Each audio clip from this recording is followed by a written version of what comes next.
अस्सलाम वालेकुम जी, मेरा नाम आमिर बिलाल है। नाज़रीन, उम्मत मुसलमा में एक मर्द मुजाहिद अगर किसी बंदे को समझा जाता है या ऐसा अगर परसेप्शन है कि कोई बंदा मुस्लिम उम्मा को लीड कर सकता है तो वो है रजब तैयब उर्दगान। तुर्की के सदर के बारे में बहुत सारी बातें की जाती हैं और इस वक्त अगर मुस्लिम उम्मा में देखा जाए तो मगरब के जो लोग हैं, मगरब के जो ममालिक हैं, उनकी आंखों में आंखें डाल के बात करने वाला अगर कोई एक मुल्क है तो वो है तुर्की और सदर है रजब तैयब उर्दगान। रजब तैयब उर्दगान को नीचे गिराने के लिए पूरी कोशिश की गई और ये G7 समिट जो हुई, इससे पहले जितना प्रेशर बिल्ड किया जा सकता था तुर्की के ऊपर किया गया। लेकिन जब ये समिट हुई और उसकी जो कवरेज की गई उसको अगर आप देखेंगे और जो कि अभी मैं आपको सारी दिखाऊंगा तो आपको अंदाज़ा होगा कि किस तरह सबसे बड़े दो राइवल या वो दो बड़े मुल्क जो कि तुर्की के साथ पंगा ले रहे थे, तुर्की के साथ टसल में थे, उनकी टोन किस तरीके से तब्दील हुई। सबसे पहले इस दुनिया का सुपर पावर अमेरिका, बाइडन जो बहुत ज़्यादा तनकीद करते रहे उर्दगान के ऊपर, उनकी टोन किस तरह तब्दील हुई। और उसके बाद मुस्लिम उम्मा की नज़र में जो गुस्ताख समझा जाता है अगर कोई सदर, वो है इमैनुअल मैक्रोन जो कि फ्रांस के सदर हैं। फ्रांस के सदर की टोन किस तरह की रही, ये सारे हकायक जो है आपके सामने रखूंगा। और ख़ास तौर पर इंटरेस्टिंगली किस तरह से जब जो बाइडन की और उर्दगान की मीटिंग हुई और उसमें पाकिस्तान का जिक्र किया गया।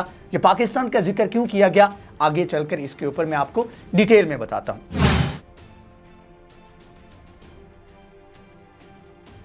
सबसे पहले बात कर लेते हैं कि किस तरह से ये तमाम तर जो मीटिंग थी उसको कवर किया गया, किस तरह से इंटरनेशनल मीडिया ने इसको कवरेज दी।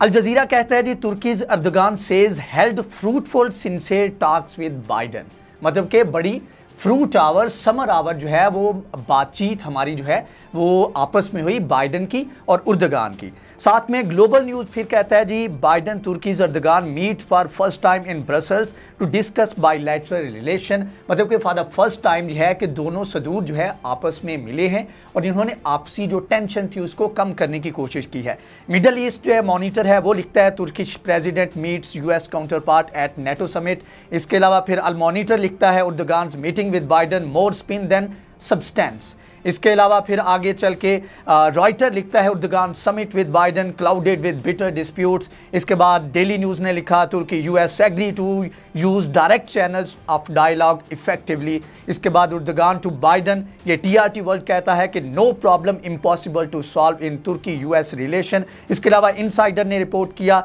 और इसके अलावा पूरे इंटरनेशनल मीडिया ने इसको रिपोर्ट किया। और हॉट टॉपिक भी उर्दगान की और बाइडन की मुलाकात रहा। साथ में उर्दगान की जो टसल चल रही थी मैक्रोन के साथ, वो किस नहज पे थी उसका आपको अंदाज़ा होना चाहिए। इस्लामोफोबिया को किस तरह मैक्रोन ने सपोर्ट किया और किस तरह उर्दगान जो है वो फ्रांस के सामने खड़ा हुआ और फ्रांस की प्रोडक्ट्स के बाइकआउट का ऐलान किया और उसका कितना बड़ा फ्रांस को नुकसान हुआ। ये सारी चीज़ों के बाद किस तरह मैक्रोन की टोन चेंज हुई, ये अभी चल के आपको बताता हूँ।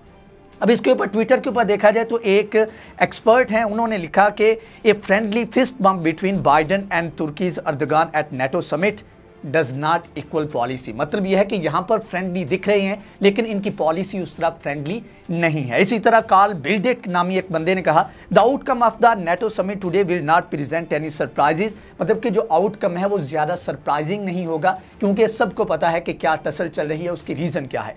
चलिए अब बात कर लेते हैं कि ये मीटिंग जो थी इससे पहले जो टेंशन बनी और टेंशन हाई हुई उसकी रीज़न क्या थी।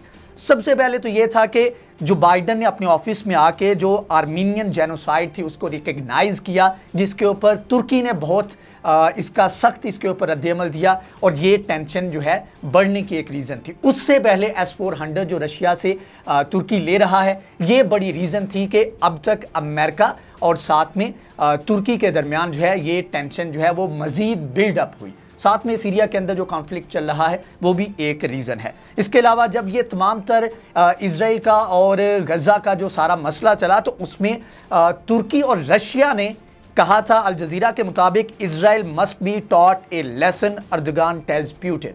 तो ये रीज़न इसके पीछे ये थी कि उस वक्त अमेरिका जो था वो सपोर्ट कर रहा था इजराइल को। तो ये सारी चीज़ें जो हैं ये इस वक्त मतलब कि ये टेंशन की वजह बनी और ये सारा माहौल था जिसके बाद ये दोनों लीडर जो हैं ये आपस में वहाँ पर इन्होंने मीटिंग की। अब यहाँ इस मीटिंग के अंदर क्या कुछ डिस्कस किया गया, बाइडेन के साथ क्या बातचीत हुई और उसके बाद मैक्रोन के साथ क्या बातचीत हुई, ये अगले हिस्से में मैं अभी आपको बताता हूं।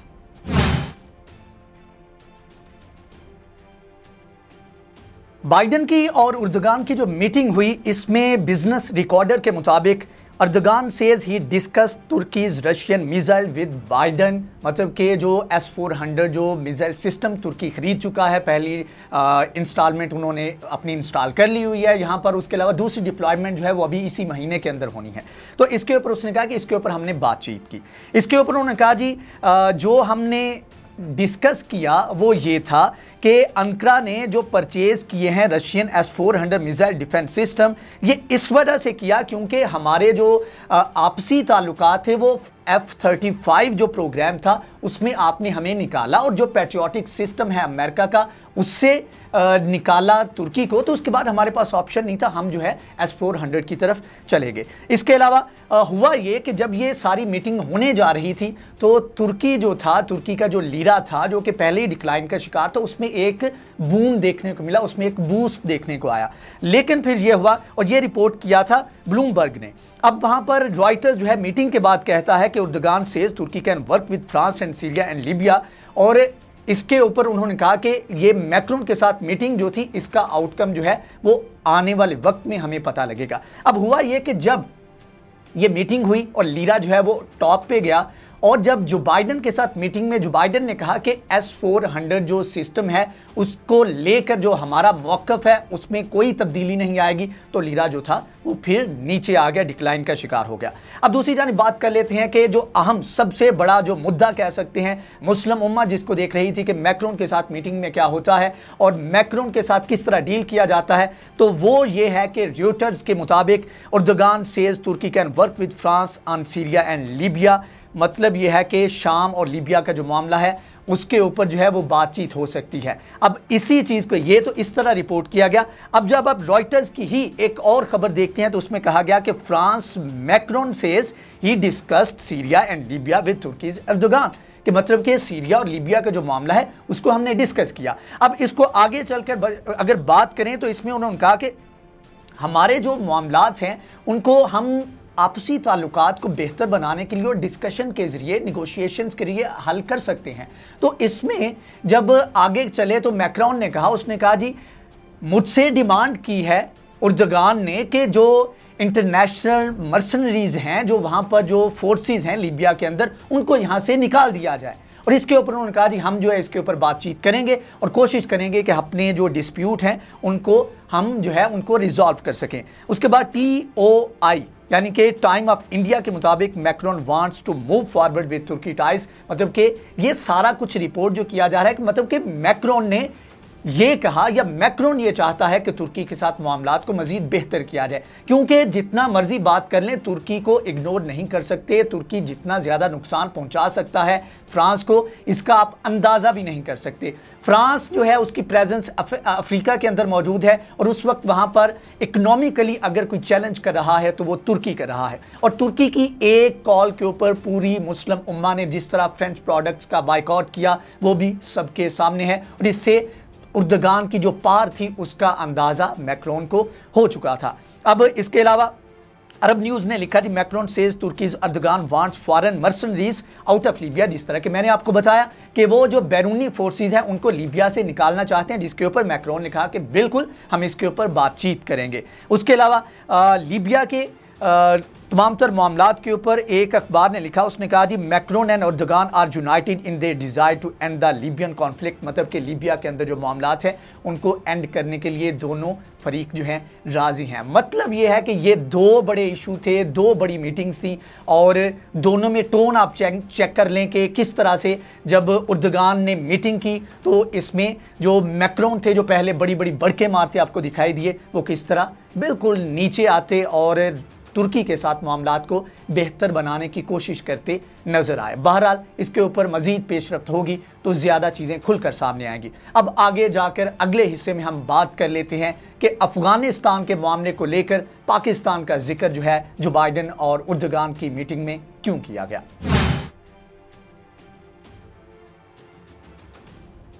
उर्दुगान की और साथ में वहाँ पर जब बाइडन की मुलाकात हुई तो उसमें जो सबसे बड़ा डिस्कस किया गया, जो एजेंडे में शामिल था, वो था अफ़गानिस्तान के अंदर जो इनखिला कर रहा है अमेरिका। तो वहाँ पर बाद में काबुल एयरपोर्ट और काबुल का जो तमाम तर इंतज़ाम है वो कौन संभालेगा। तो तुर्की ने इसमें ऑफ़र किया था, कहा कि हम जो है एयरपोर्ट के इंतज़ाम जो है उसको संभालेंगे।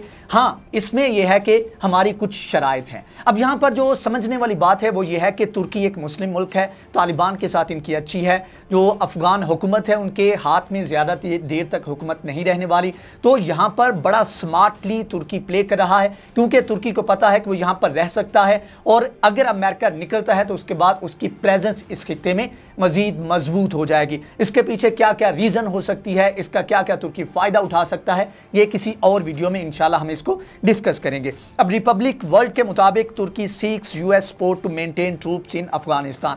अब ये कौन सी जो सपोर्ट है इसका जो है वो अभी मैं आपको बताता हूँ। इसके अलावा टीआरटी वर्ल्ड ने कहा कि Turkey seeks US aid Pakistan Hungary's role to keep troops in Afghanistan. Hungary और पाकिस्तान की मदद के बगैर ये सपोर्ट जो है, ये वाली सपोर्ट चाहिए और पाकिस्तान को इसमें लाजमी इन्वॉल्व करना चाहिए, तभी वो सिक्योरिटी को मेंटेन रख सकते हैं।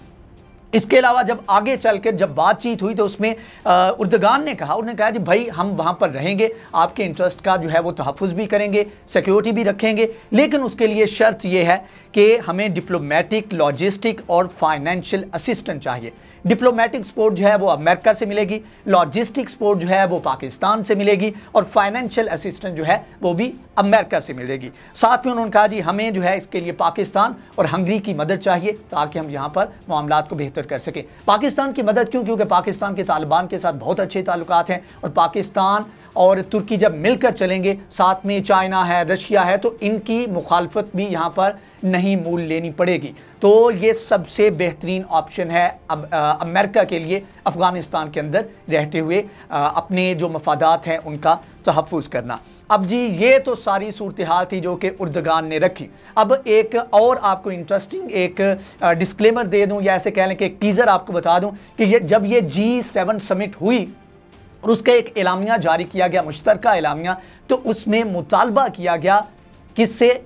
ईरान से। जी हाँ, ईरान से मुतालबा किया गया और कहा गया कि ईरान अपना जो बैलिस्टिक मिसाइल प्रोग्राम है उसको फौरी तौर पर बंद करे। मतलब ये है कि मुज़ाकरात चल रहे हैं न्यूक्लियर प्रोग्राम के, तमाम तर चीज़ें जो है इस वक्त न्यूक्लियर प्रोग्राम को लेकर चल रही हैं, लेकिन अमेरिका बहादुर जो है वो चाहता है कि जो बैलिस्टिक मिसाइल प्रोग्राम है उसको भी बंद किया जाए। अब ये मुतालबा क्यों है? एक तो यह है कि टेक्नोलॉजी जो ईरान यूज़ करता है बड़ी सोफिस्टिकेटेड है और बड़ा चैलेंज है पेश करती है ये अमेरिका के लिए भी और इजराइल के लिए भी। और दूसरी रीज़न ये है कि जब बैलिस्टिक मिसाइल जो प्रोग्राम है ये आपके लिए इसलिए ज़रूरी है कि अगर आप एटम बम बनाते हैं तो जाहिर बात है उसको कैरी करने के लिए आपके पास ऐसी टेक्नोलॉजी होनी चाहिए जिसका आप इस्तेमाल करके उसको कैरी कर सकें। तो ये बैलिस्टिक मिसाइल प्रोग्राम जो है ईरान का, ये बहुत ज़रूरी है एटम बम बनाने के लिए। और ब्रेकआउट टाइम है, जिस तरह ब्लिंकन ने कहा था कि वो बहुत कम रह गया है, हफ्तों की बात है,